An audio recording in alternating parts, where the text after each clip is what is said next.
Insured Nomads proudly supports the new Nomad podcast. Insured Nomads for the evolution of insurance, for the revolution of travel.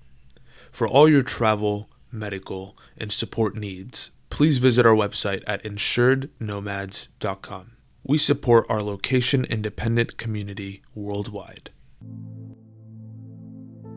Welcome to the new Nomad podcast, hosted by Allen and Andrew of Insured Nomads. Join us as Allen and Andrew interview and explore the community of people and ideas that embody the nomadic spirit. Tune in to incredible discussions with thought leaders each week that will help you take full advantage of the cross-border remote work lifestyle. Now here are your hosts. Welcome and thanks for joining us at the new Nomad podcast, the podcast that supports the digital nomad remote worker experience. I have Steve Tsentserensky with me today. Steve is somebody who has traveled to 65 different countries. He is a digital nomad ambassador. He's a content creator, copywriter, somebody who has got a very interesting story. And for those of you who listen to this podcast, you know, a big part of this is about confidence to travel and hearing people's different stories, but also getting different resources. I think it's going to be great to talk to Steve today, who's in one of my favorite countries, Croatia, a wonderful place to visit, but we'll obviously hear about other locations. I'm going to bring Steve into the conversation. Steve, welcome. I'm so happy you could join us. If you could take our listeners quickly through, we had a little bit of conversation preamble, Ohio State University to now you're in Croatia. And tell me about your excitement to travel and how you ended up where you are today. Yeah, absolutely. First of all, appreciate the invite to be on. Excuse me. It's probably my favorite thing to talk about, to be honest. Like there's nothing I like, maybe the Cleveland Browns, but there's nothing like more than talking about traveling and how to do it and just sharing those experiences. So how it started, even before Ohio State, was my parents were the ones that like sort of put this nugget into my mind. They're from the Soviet Union. And so came to America in the 80s. I won't take up a lot of time with this, but they came to the US in the 80s. By the time I was born in 86, we were doing these little family vacations when I was young. Anytime there's free time, they wanted to explore America. So they're like, all right, let's get in the car. Let's get in the van. We're going to go to Ocean City, Maryland. We're going to go to Hilton Head. We're going to go to Florida. And so it was just in my mind. Anytime I had free time, I needed to learn something, explore something, have a different experience. And that's just never went away. And so when I had the ability after I finished at Ohio State to put that into action, I'm like, okay, I'm going to figure out a way to revolve my life around traveling. And I was working in, a creative field. So it's maybe a little bit easier to do it that way, but also more difficult in some ways. It's not as stable, but still. Yeah. So from Ohio State, I moved out to the East Coast and I was working in video production and film production. I got sick of that quickly, moved to Colorado to be a ski bum, moved to New Zealand to be a ski bum. Awesome. So I did those back to back, came back, worked in the industry again. And finally, I randomly got a job being a digital marketing content specialist for Royal Caribbean, traveled with them for a lot, produced adventure travel videos for companies that took me to Africa and Tanzania, Zambia, Zimbabwe, South Africa. Another company that took me to Nepal. That was with my video production stuff. And then directed music videos that took me places. And then worked for another travel company that was taking me to, a cruise line that was a multimedia producer for. So all of that, traveling in between all of those things for longer periods of time. And now I travel 100% of the time. As of 3 years ago, really I've been doing this for over a decade, but 3 years ago was when I stopped doing video stuff and I'm only doing writing and choosing where I go intentionally now and not being sent places anymore. So to tie that together, so you monetize your travels by doing content. Explain to our audience, if they're running a business or they're running an event or something, how they would use you. Because we all very familiar with hiring somebody to, let's say, do a music video. But a content and writing is a different field altogether. Help us understand that. Yeah, it was strange. When I switched to it, it was pandemic related because everyone on earth, all of our work dried up. And I'm like, and then all the travel dried up. So I wanted to work again somehow. And travel again. And so it was a matter of figuring out some work to do that could facilitate that. I realized I was sort of burned out on video and photography, and I'd been thinking about these things wrong. I thought because it was a more refined skill set in my mind, at least to do video, there's so many different elements going on that I should be paid more to do that. But it's also a much easier thing to learn. Sure. Anybody can literally learn it. Whereas writing, which I also thought, who's going to pay writers? I'm doing significantly better as a writer than I ever did as a video producer because it's much harder to outsource quality writing. You could outsource a video get it to like 80% good, hire someone to just finish it and make it really nice. You have to hire someone that can think and write and like understand your brand fundamentally, which is just completely harder beast for many people to find a good one. And so I went deep into figuring out, I had a marketing degree. So I sort of was like, I'll finally use this marketing degree of mine. Yeah. And so changed careers, started from zero, and now like have my copywriting business all since the pandemic. So I started that in 2020. What I think separates you from other folks who do similar things is because of the countries you've traveled to. If a travel company comes to you or a digital nomad remote work company comes to you, you understand the buzzwords and what needs to be out there. So I would take it there's a bit of a difference with somebody who's writing copywriting, who's purely a US or a domestic, somebody who's there versus somebody like you who's been to a lot of different places, right? Is that what is kind of a big difference in the perspective? There's a perspective difference. And like, so the writing I do is not normally in this space that we're talking about, but it's usually tech. But even so, the ability to have interacted with people from so many different countries and learn so many different things, you start to think a little bit differently about problems and solutions and how you tackle them and how you get to, not just copy solutions for their writing, but like it just shifts how you look at, I think, everything. And it gets addictive to that end too. It's like you get better at thinking, which makes you a better problem solver, which makes you more valuable. And it's sort of this righteous circle of of positivity. Like if I wrote a lot about digital nomads specifically, and occasionally I get, no one pays me to write about that, unfortunately. Only if you I've written for CNBC, I've written for World Nomads about that, but like, I wish it was the only thing I wrote about. It helps a lot there though. Yeah. Well, I mean, it's interesting because one of the things that we have on this podcast is a lot of people are very creative. And the creative people are the ones that often can pick the location, pick what work they want to take, provided you have good Wi-Fi and you have, your kind of wits about you and the different things. And the marketing element is hard because you have to kind of get that out there. It's interesting to me how you're running this business. So is Croatia a place that you picked because it's a good place to do business out of, or because that was somewhere that you were really kind of like, I just love this country and this Balkans are an area I want to explore. So how did you end up there vis-a-vis your job? Definitely the latter. I feel like doing business here, I'm not an expert, so I don't want to say it's bad or good. I'm leaning towards it's, you've been here, so you know a little bit about the bureaucracy. It's not the easiest to navigate. Probably not the most ideal place. I plan to live here though. So, because I very much the latter. Sure. So no matter how difficult stuff is, and everything's getting better around the Balkans with all of that, but it's squarely and solely 100% related to the second thing, which was the feeling of being here, the people, the community aspect of how close things are in terms of there's just a different level of care for one another. I find here in this region and all these countries that is like a really good energy to be around and makes you want to be part of a community. Whether you're traveling full-time or not traveling full-time, you want to have connections. And I think here is a really good place for it, for a human connection. And after traveling for so long, I kind of got to Croatia and was like, this is my spot. I'm pretty much good.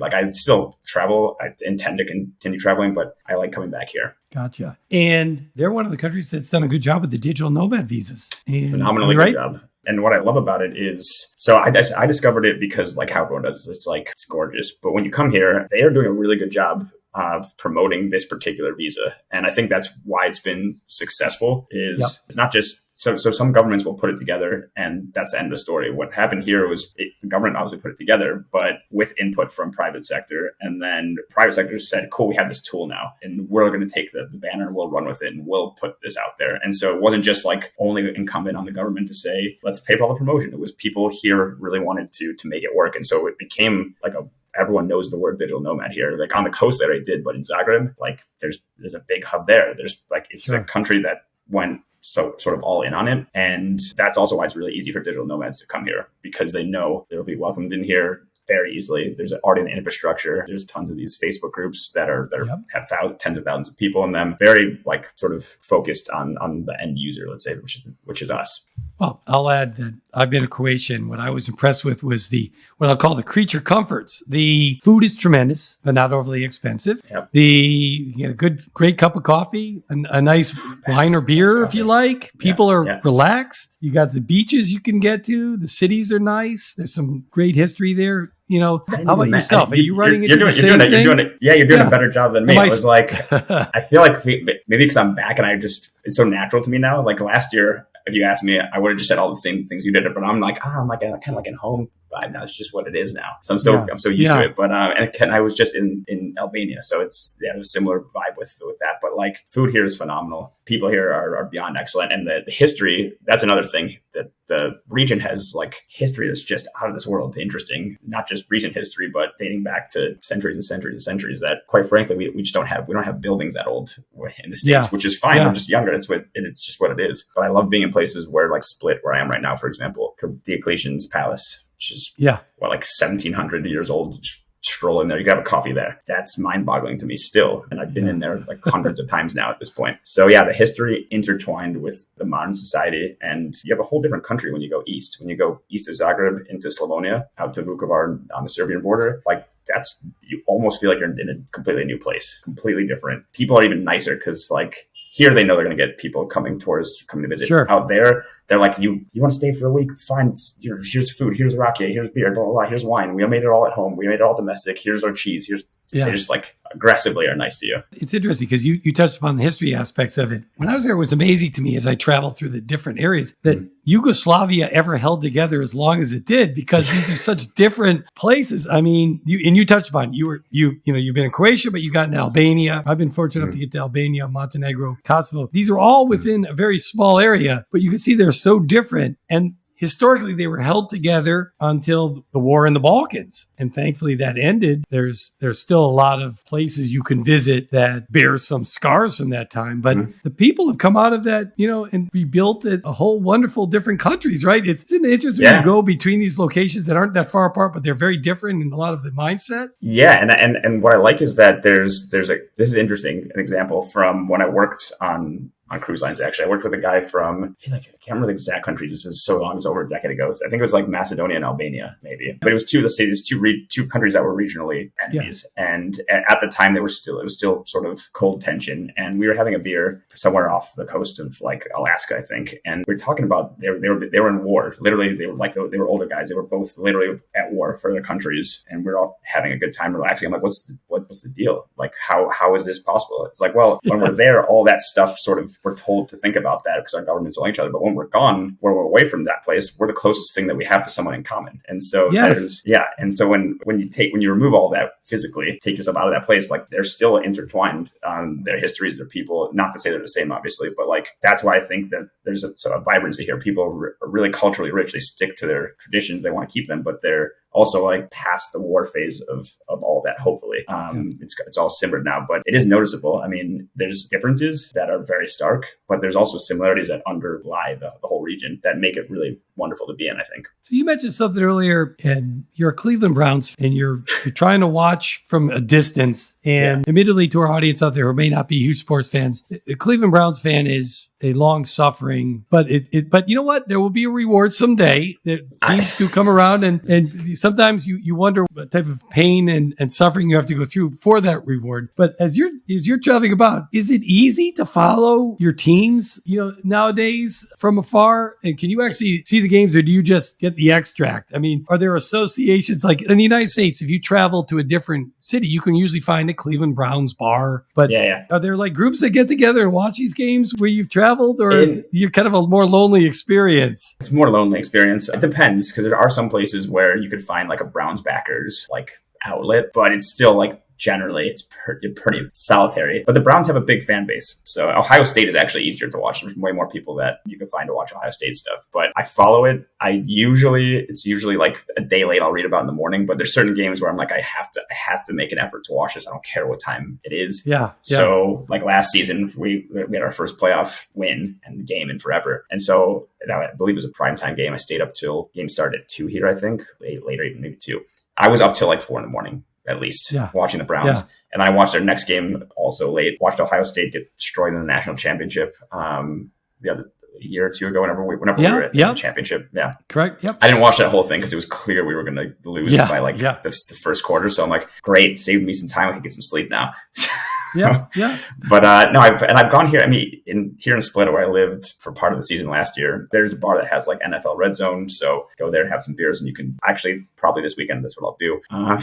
So. It's a great way to build community, because one of the things we have in any of the digital nomads and the expats is community is hard to build. And at least when I've traveled, I found that if you can find a good sports bar, right? If you got Wi-Fi, you can pick up the games. Or the other thing, Steve, that I often would do is if you could find a good microbrewery, in most different countries, you'll run into different folks there. I don't know, as you traveled about, how have you built some community? Yeah, I think you're right that it's the chief worry that I think I hear a lot, which is how am I going to meet people and just where am I going to meet people? It's ironic because now we're in a time when there's you could connect with anyone with your phone more easily than ever before. You could just Facebook groups, there's WhatsApp, there's Telegraph, there's groups everywhere. The connection has never been more readily available, but people feel more unconnected than ever. Sure. And I think the basic thing that you mentioned is just being comfortable with going to a place on your own and just sitting down. And eventually, you'll have 20 minutes of awkwardness maybe, but just the act of being there and having a beer. And I've gone to countless places by myself, just sat down and was all right, I'll eventually figure out how to talk to somebody. There's always an opportunity to make some kind of conversation. And then people on the flip side of that, usually no one loves seeing someone by themselves either. Maybe if you don't look like a weirdo, people will just ask you how you're doing also, you know? So I've never found it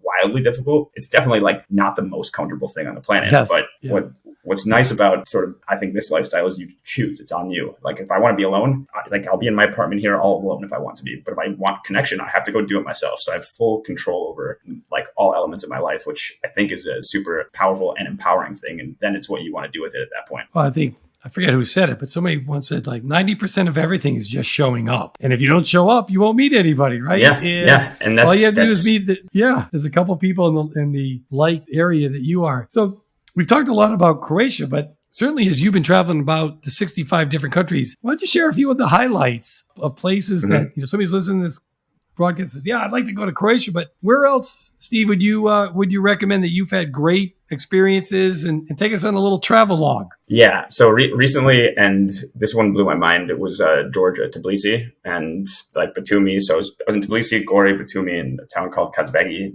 near the border with Russia. Yeah. Georgia, mind-blowing. It's maybe one of the greatest places I've ever been ever. And normally when I go to places, I have great opinions about them, but I don't always feel like I have to come back. Usually I don't. Usually I'm kind of that was great. I enjoyed it, but I don't have to really go back to a lot of places I've been. Not because I don't like them. It feels okay, that was it. Georgia is a place I could go. I think I'm going to try and go every year. It's exceptional. Every level of it is great. I mean, affordability obviously is there. It's stunningly beautiful. The nature in Georgia is second to none. Food is outstanding. I think it's one of the top cuisines on the planet. No one really ever considers it, but it's because people don't know it that well. But food is as good as anywhere you'll get. Wine was basically invented there, so you have copious wine flowing everywhere if you're into wine, and it's all good, high quality. I remember the ordering sizes were half liter and liter. I couldn't get a glass sometimes. So Georgia blew my mind, and so that one's very, very high. Albania it was recent. I just came, but I really enjoyed it. I was in Tirana.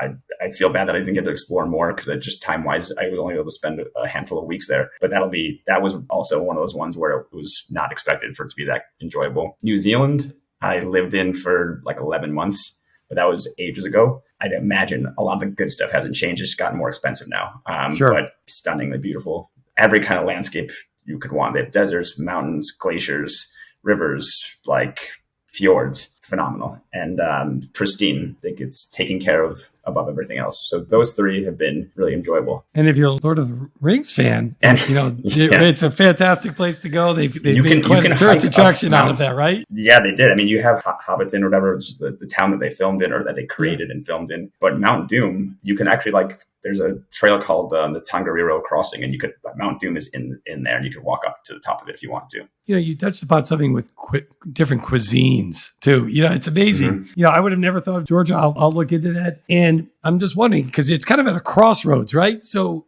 is the cuisine kind of what you might see in the Balkans, and then you have some Russian influence with borscht and things like that. And I mean, some of these places that tend to be crossroads tend to have great cuisines. Yeah. Is that what happened? Oh, yeah. I mean, so you have it. It's even deeper than that because Tbilisi was along the Silk Road. So you have not just the recent influence of the civilizations, but you have stuff coming from Middle East and Asia through there. So it is a hodgepodge of amazing flavors, genuinely. I mean, you have the influence of Turkey since it's right there on their western border, Russia, right there, Azerbaijan and Armenia. And right below that is like Iran. So like you're in a neighborhood of the world. I mean, it's right now a very touchy neighborhood of the world. Yes. But historically, it's been like the through line for like all of the delicious things that we love. And they kind of marry there in Tbilisi. So you have just a lot of really great ingredients, a lot of great like chefs and creative people making great food from, millennia ago. Sure.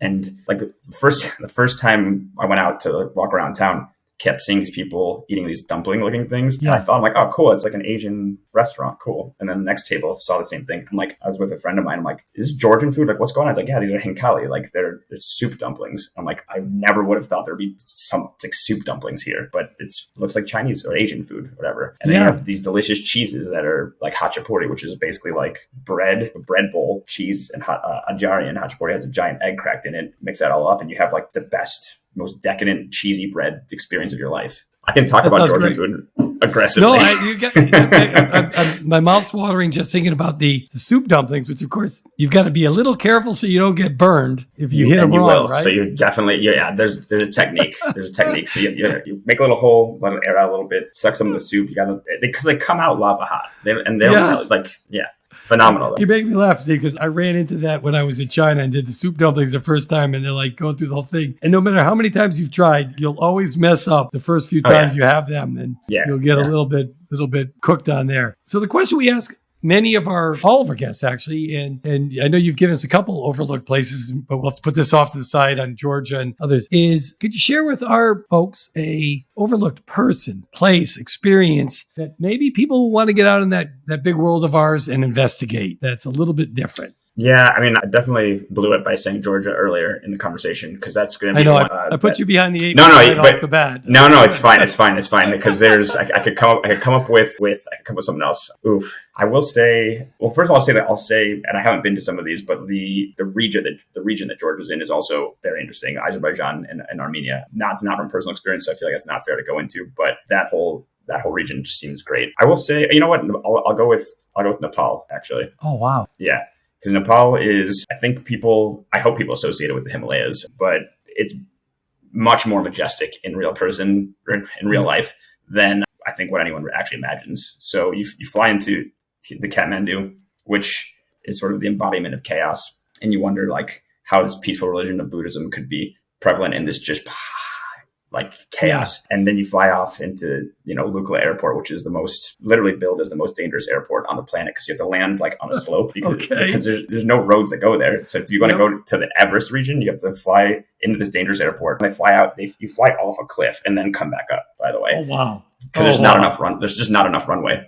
Yeah. So the beauty there, though, once you're hiking out in the Himalayas, and I've touched on it before, the people aspect of the place, which is I think among the most important things. You could have the most beautiful stuff on the planet, but if you don't have people that are open and willing to connect back with you, the place loses interest to me fairly quickly. And what was great about Nepal is that you have the beauty. You have obviously some very rich tradition there. And there's a really sharing atmosphere there. Really, really, really, really wonderful people, not just in the mountains, but in Kathmandu and Pokhara, their sort of second city. It's beautiful. So I would say Nepal is a place people don't necessarily go that often, that if you're a hiker especially, you should be out there. That sounds cool. I mean, first off, your airport, there's a lot of funky landing spots around it, but that one sounds, one of the all-time classics. I was talking to a traveler also who they could only land on the beach at low tide in some airport in Scotland. So they time it because you land on the hard pan. So, you learn these different stories. Sometimes I think it's exotic enough flying into San Diego where you just come in and do a power turn over the city, but then you hear about kind of diving off a cliff and then pulling it back up. That's pretty cool. It's a wild airport. Lukla, Lukla Airport. I will. I love picking up facts like that.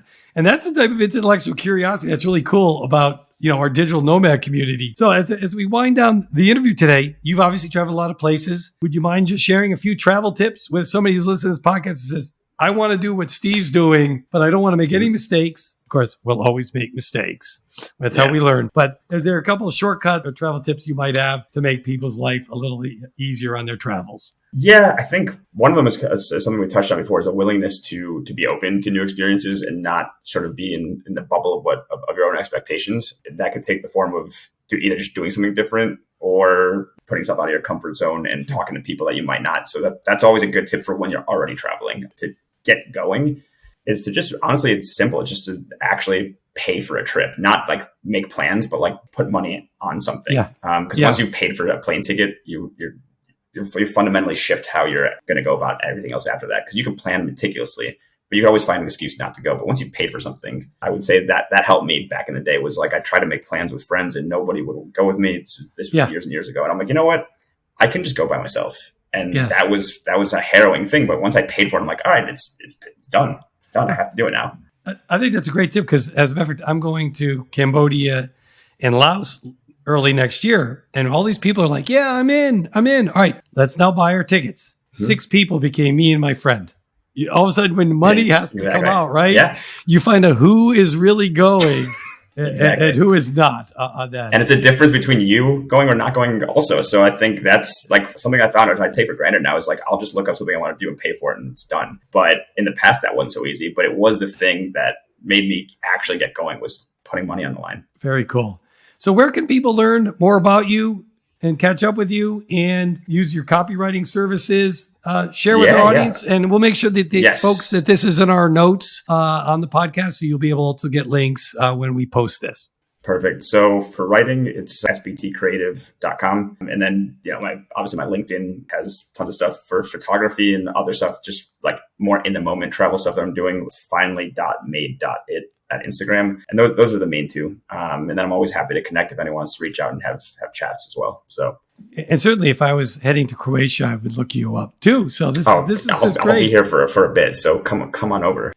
Sounds good. So thanks for joining us today, Steve. Really great conversation. So, I learned some new things. Every time you have a conversation with somebody like Steve who travels, you learn something new. So thank you all for listening to today's podcast. Remember, the way people find podcasts like ours is word of mouth. So just tell somebody else. And we really appreciate your support. We want you to be confident in your travels. So thanks again. And thank you for joining us on the New Nomad podcast. Insured Nomads proudly supports the New Nomad podcast. Insured Nomads, for the evolution of insurance, for the revolution of travel. For all your travel, medical, and support needs, please visit our website at insurednomads.com. We support our location-independent community worldwide. Thanks for tuning in to the New Nomad podcast, where we bring together an incredible community of people and ideas that embody the nomadic spirit. Please remember to subscribe and leave a review. For more amazing tips to help you take advantage of the cross-border lifestyle, please visit us at insurednomads.com/podcast. See you next week.